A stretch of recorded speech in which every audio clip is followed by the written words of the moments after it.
everybody! Welcome.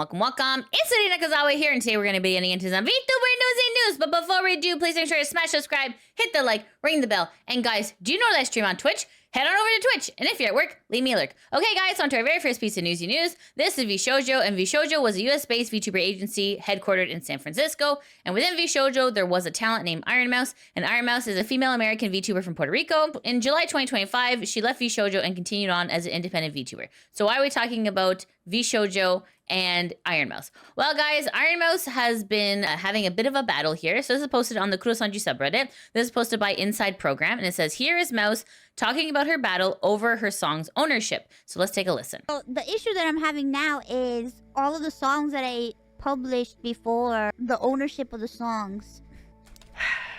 That's a battle for me. Ugh. Yeah. Yep. I don't know how that's gonna work. It's another thing that we have to look into and see what's gonna happen with that. I mean, in terms of like the covers, it's fine. It's the original ones that are like, yeah, it's like it's so many. It's more than just one thing. Unfortunately, I'm dealing with the music situation, which is you know, tough. Your originals are yours? Yeah, but it's complicated. We'll get there. I need to just make sure that I have it in writing that it's mine, you know? It's complicated, but we'll get there. I have a great support system. I have a great team. I have a great lawyer. And, you know, we gotta keep moving forward now. The good news is that songs from here on out are definitely mine. So that's the good news. Sheesh. Kind of good I didn't put out that album before, huh?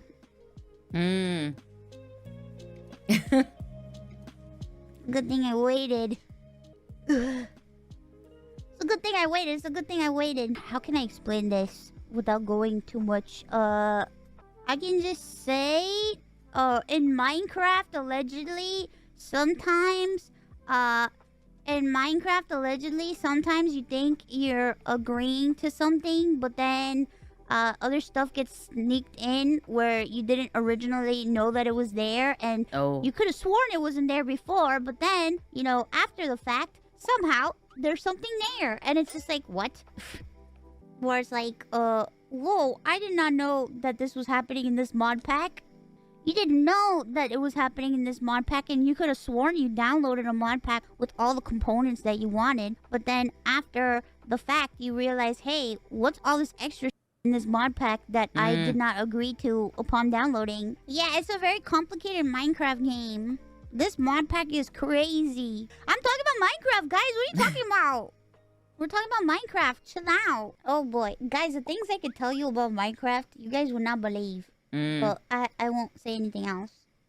Things I could tell you about Minecraft. Bro, this Minecraft mod pack is tough, bro. It's a tough mod pack.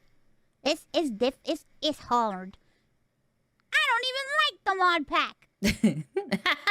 Oh my goodness. Anyways, guys, so that's Mousy essentially explaining in quote-unquote Minecraft terms what exactly is going on. Very complicated legal situation that is happening. So let's see what some of the people on Reddit are saying. Wakapan says, bruh, can't the girls get a break for once? At least Kurosanji takes you out for dinner before they F you first. Oh, God.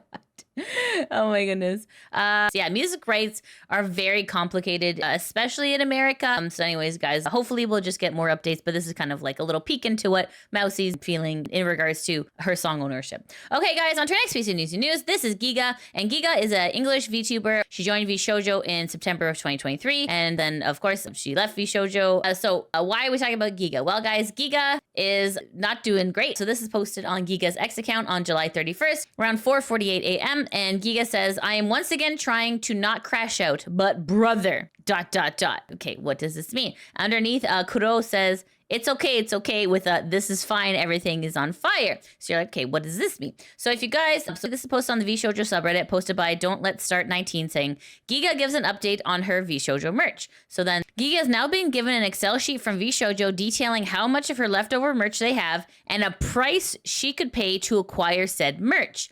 No receipts or invoices to verify this. And also the Excel sheet showed how much of the held merch is unfulfilled, as in has been paid for but not sent out for delivery. Giga will be trying to get more information and hopes to resolve the undelivered merch. Although she isn't confident she'll get the outcome she wants, she also made a point to say that the reason she's telling us is so that those waiting on merch have a better understanding of what's going on with their orders and can decide what they need to do going forward, such as charging back what they paid if they're able to do so. So this is the actual VOD itself, but this essentially is like a little bit of a cut down version. So let's take a listen. I have an update or non-update. So this is related to merch specifically, not my current merch. The current stuff that I have on sale is all through my own store. This is about the old stuff, the old VShojo merch. So I got some updates. So there's some stuff I still need more details on. Just the problem is that, like, I just don't know that I'm going to even get that stuff. So I'm waiting to see if I get that information to know how certain things are going to go or whatever. But you guys know I've talked about already that my goal is I wanted to get the merch and I wanted like anything that was unfulfilled to be fulfilled, etc. Right? I had like a few bullet points of all I really hoped for out of this. I got like an updated sheet that shows what stock they still have in the warehouse of what items. But this time it also includes how many of each item was unfulfilled as well. So what they're holding that people like did pay for, did order, right? I didn't have that information before, so I've gotten that. I don't have the specific orders at all though. All I have is like, let's say it's t-shirt A and there are 10 of them. If 4 of them were unfulfilled, I have a number 4. I do not have any actual information on like who ordered that, you know, what's their information, whatever. So I could maybe hand it off to another facility to get done. And if I simply ask you guys to tell me what you ordered, there's no way for me to fact check it because anyone could just forward an email that maybe that stuff already got shipped to them. I wouldn't be able to check. So I need that proper backend data to be able to like fulfill these, right? So I don't have that. I'm hoping to see if I can get that, but I'm really not hopeful. I'm going to tell you right now, with the way everything has gone, especially recently, and the specific people I am currently dealing with to figure this out, I am incredibly unhopeful on that. I will still sit here and wait and see. It does seem like some of the people that are working on certain things are doing that up until Friday, and then that's it. Not that they're even working on this stuff, just working on some stuff in general. So some of those people that I could ping to maybe help and ask about this stuff, I don't know that they're going to be able to access anything after that. So time is of the essence, I guess, even though I've been asking for weeks, or more than weeks, I've been asking for months. So what I do know right now is I know how many items they're claiming they have in the warehouse of each thing, and I do know how much they're claiming each of those items cost them that I would be able to pay to acquire them. I simply have a column that says this is the cost. I do not have a breakdown. I do not have any receipts or invoices or anything that lets me confirm that they actually paid these amounts, that those are correct. I simply have a source, just trust me, bro, column that says, yeah, this shirt, we paid this per shirt. That is all I've got. So guys, Giga is trying to figure this out. So definitely watch the entire VOD for all the details. But like essentially, it seems like a bit of a merch screw job, deja vu happening all over again. So let's see what some of the people on Reddit are saying. A Bullethead says, if talent wasn't paid, merch hasn't shipped, artists not paid, where the F did all this money go? It's like money came into someone's pockets and everyone else got F'd. So true. JD says, they should just give the merch back at this point if they owe her as much money as other talents have mentioned. Imagine a company taking your money, then asking you to pay to get things back from them. Yeah, absolutely ridiculous. So terrible. Obviously, the VShojo fallout, or the quote-unquote the VShojo screw job, is still happening. Really unfortunate that VShojo did the same thing. They were meant to destroy the Sith and not join them, you know? Anyways, guys, so that's currently what Giga's dealing with. So if you are a Giga fan who is waiting on some merch, maybe just give her some time to figure it out. Otherwise, she is recommending to do chargebacks on orders. Okay, guys, on to our next piece of Newsy news. This is Rin Penrose, and Rin Penrose is an independent female English-speaking virtual YouTuber. She debuted as a member of Idol Yen's first-generation isekai, but currently she is independent. All right, so why are we talking about Rin? Well, guys, this is posted on the ConTronted subreddit, posted by Panko Pro, saying, Rin Penrose warns people not to idolize VTuber corporations. Okay, so let's take a listen. This is my thesis.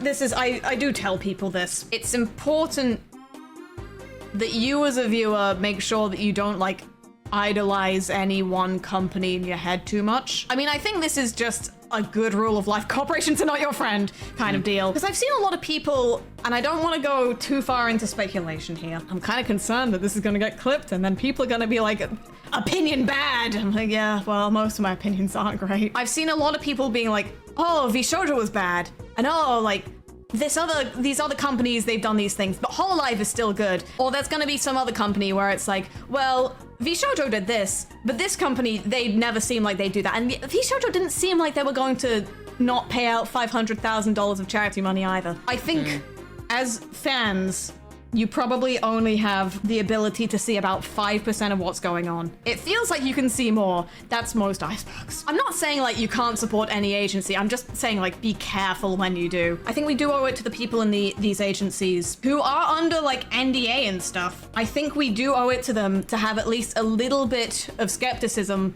when it comes to stuff like this, because it's very difficult for them to speak out when things are going bad. If you are working with someone and you're under an NDA and you have the slightest suspicion that they might be litigious, you are very careful about things, because it's all good, it's all well and good that the truth is out there.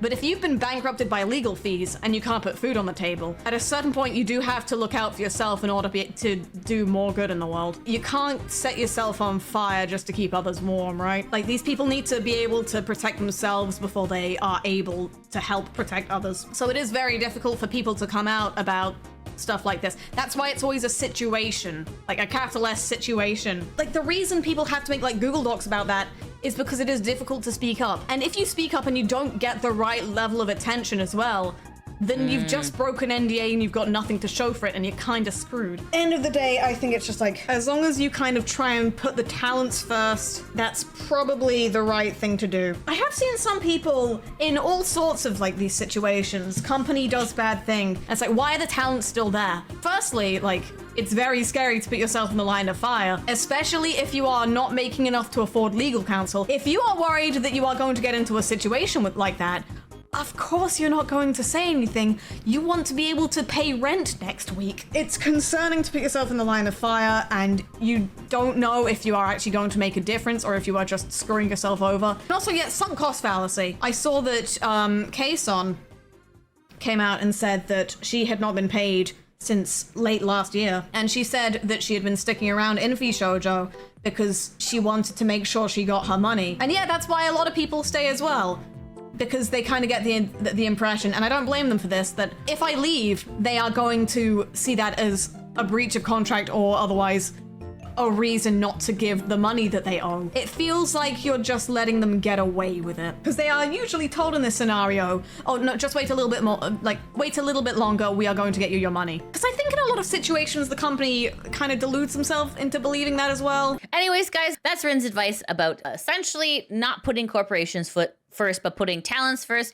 which I have to agree. Like, some corporations do good. However, they're far and few between. A lot of times corporations try to do the bare minimum and see what they can get away with, because at the end of the day, they want money, right? So it is up to the people to keep them accountable, and we have to make sure that our talents are treated well and paid fairly. I think that is completely reasonable. Anyways, guys, so Rin is essentially just saying, please don't idolize VTuber corporations. On to our next piece of Newsy news. This is NIJISANJI, and NIJISANJI is a agency of virtual livers managed by Any Color Incorporated. And why are we talking about NIJISANJI? Well, guys, NIJISANJI just released their quarterly report, and this is just a translation of what some of the shareholders were saying. So in the report, there is a question here. It says, question, there have been numerous cases of contract terminations or graduations of livers due to inappropriate remarks or scandals.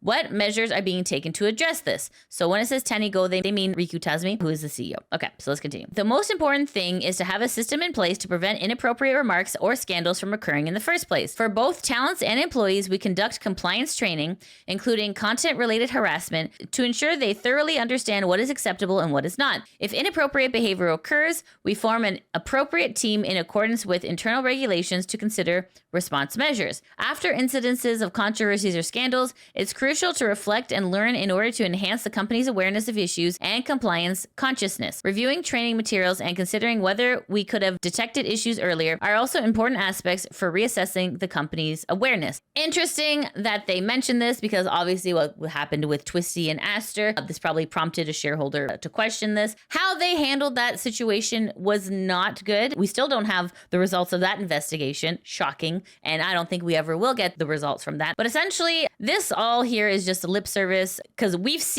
actually seen that NIJISANJI doesn't do any of this. I mean, it would be great if they did, but Obviously they don't. So this is just lip service in order to appease shareholders, but we lived it, folks. We lived through the Twister and Aster Arcadia situation. So definitely they do not do this, even though they say they do. Okay, and then this is another question. This was a question regarding the support system for NIJISANJI EN. In April this year, there was a sudden announcement of Ike Evelyn's graduation. I recall it was related to mental health issues, and he publicly stated he was living in Sweden. What steps are being taken to improve the quality of support for livers? Totally fair question. So Riku Tazumi, aka Tanigo, says, in terms of communication with talents, we ensure that the assigned manager can detect psychological or physical health issues through daily interactions. If any signs of distress are noticed, we take measures such as arranging temporary breaks or slowing down their activities. In addition to managers, we have established a system where, upon a liver's request, they can directly communicate with our company's occupational physician for counseling. We recognize that the psychological and physical well-being of livers is extremely important for their continued activities, so we aim to build a robust support system. Okay, I believe you. So I'm not sure if this is something they're planning for the future, but they definitely don't have that now. We've seen a lot of people leave Niji. This all sounds wonderful, but it ain't happening, folks. I guess in order to cover their butts at the shareholders meeting, they have to say kind of like CORPO speak here. Obviously, in theory, this would be fantastic. It would be really nice for VTubers to get mental support, because that is one of the many workplace hazards when it comes to being a VTuber. Mental health is a big one. I don't know about this one. I cast down. And then here's one more question. And this says, regarding the announcement of a liver's graduation, are there any set decisions? The content is generally reported within a secret membership, with only hints given on social media, followed by an official announcement. However, in the case of another company, covers Minato Aqua, the graduation announcement affected the stock price, so wouldn't that approach cause issues? And then Riku Tazumi says, regarding a liver's graduation, we basically coordinate closely with the liver and our team to ensure the announcement is made in a way that everyone is satisfied with. We are indeed mindful to the point that such announcement should not impact the stock price. So definitely encourage you to read the quarterly report. I am not a finance lady. I am just a cat on the internet. But anyways, that's essentially the main takeaway from the quarterly report. Okay, on to our next piece of news. This is VShojo Marine, and VShojo Marine is a female Japanese virtual YouTuber associated with Hololive, debuting as part of the third generation of VTubers under the name Hololive Fantasy. So why are we talking about Marine? Well, guys, Marine has released a new music video. Obviously, I cannot play it for you for copyrighted reasons, but it has some very cute images. It's really well done. So definitely take a look at this when you have a moment. Okay, guys, on to our next piece of news. This is Clotho, and Clotho is a female English-speaking virtual YouTuber affiliated with Mythos who debuted in solo. So why are we talking about Clotho? Well, guys, Clotho is going on a hiatus. This is posted on Clotho's X account, and it says, hiatus announcement. Hello, everyone. I'll be taking a stream hiatus starting from Thursday, July 31st and ending October 8th. I'm taking a break for both my mental health and preparing for something even bigger. Content will still be posted to the YouTube channel, and I will still be active on Twitter and X. Please wait for my return. I promise for some amazing events when I'm back. Thank you for supporting me and look forward to seeing you again. So guys, if you are a fan of Clotho, please make sure to engage with this post, and she will be away from July 31st to October 8th. Okay guys, on to our next piece of news. This is Usada Pekora, and Usada Pekora is a female Japanese virtual YouTuber associated with Hololive, debuting as part of the third generation of VTubers under the name Hololive Fantasy. Why are we talking about Usada Pekora? Well guys, Usada Pekora had done an official Blu-ray release, and this is posted on the Hololive official shop, and the Blu-ray was sent to Kojima Productions. So if you guys don't know Kojima Productions, Hideo Kojima is a very famous video game designer. He just recently did Death Stranding 2, and Usada Pekora was also in Death Stranding 2. So Hololive has sent a copy over to Kojima Productions. It says, from Usada Pekora-san, we also received one addressed to the Koji Pro staff. We will display it with care. # Death Stranding 2. And then you can see here a further tweet from Kojima Productions saying, actually, during last year's visit, I got a signature on the board too. So you can see here, this is Usada Pekora signing the chalkboard with her little signature. And this is Usada Pekora with Hideo Kojima. So very exciting and very cute. So definitely go check out Death Stranding if you haven't already. And also make sure to buy the Blu-ray if you're able. Okay, guys, and that's it. That's the end of the VTuber Newsy. Thanks so much for watching. If you like what you see, please make sure to like, subscribe, comment, all that good stuff. And guys, if you can't catch me on Twitch, I do have a YouTube channel called Lydia VTuber VODs where you can catch all of my gameplay, and I probably played through some of your favorites. So definitely go give it a watch. Okay, guys, thanks so much for watching. I hope you have a great day. Take care. Bye-bye. This is one strong radish. It doesn't make any sense. The guy in the middle is dead. The other one's dead. Okay, hey, finally. Oh my god. That's some radish. Oh my god.